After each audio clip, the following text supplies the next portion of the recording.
start a study. When, this is what I know, okay guys, I know that they spent $600,000 in Saddleback Bridge to buy out 2 pieces of land. They spent $150,000 on easements for 10 people on Saddleback Bridge. So that's $350,000. So for him to say that $250,000 is too much, it's wrong. They're going the other way with their money.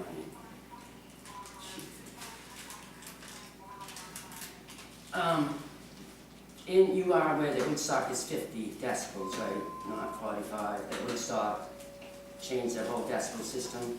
They changed it to the new ordinance they wrote, you mean? No, the original one. The original, they didn't have an original ordinance when that was built. They went by the DEP ordinance. No, but they changed, they went above the state and went to 50 decibels. So if somebody has a complaint in Woodstock, they don't have to go to 42 decibels, they gotta go to 50. And he's saying he went to 36, I can't argue, I haven't seen the reports. I'm just saying things that I've heard on the other side. You asked the question if they turn down, can they turn it down? He said, yes, I can turn it down. The next question you should ask him after, when they run it in noise reduction operation, how much generation is lost? Because I heard it was 25%. He also, in answer to that question, he said, yeah, we can turn it down, but the answer, the real answer is we most likely wouldn't. That's what I said. But it's when they Very do. moot issue. Yeah, really is a moot issue on that. What? Well, when Robin said, so you could turn them down, he says, yes, we could. They could, But we wouldn't. All right, He because they don't basically have said, to. but we're not gonna, because they're gonna lose money, that's why. Okay. But he didn't. Right. If you could ask them how much when they do it into noise reduction operation, because that's what they're suggesting, okay? And you asked about fire suppressant, Mr. Pickett. Yep. Was there a heat sensor in Kibby's turbine? I don't know. He probably wouldn't know that. He might, but I don't. But I mean, as a fire hazard, it might be find something that. you want to have. And when he takes you up to these, when they have these ATV and snow machine and these open houses, do they allow those turbines to run at close speed? Are people allowed to get that close to them? Because I think when they do the ATV ones, I think they shut them right off. The insurance makes them. I don't know. These are questions if you're going to ask him some more. I can answer that for you. Okay. On the tour. When he said that you could go look at the computer, I went on the tour, me and my neighbor, and I asked to look at the computer, and no, we can't show that to you.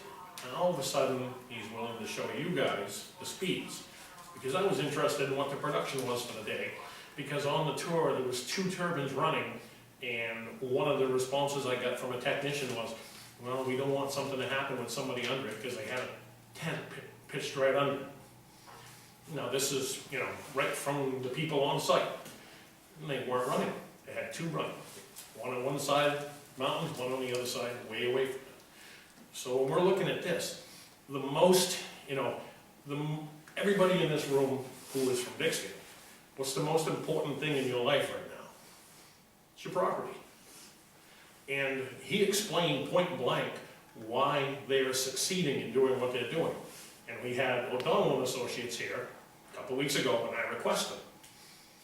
And he explained that your property, you'll never know what the evaluation of your property is with written agreements with non-disclosure. And if they're buying property, they're giving people easements. Who are they fighting with? They're fighting with us. They're fighting with each one of us who has their life savings tied up in their property.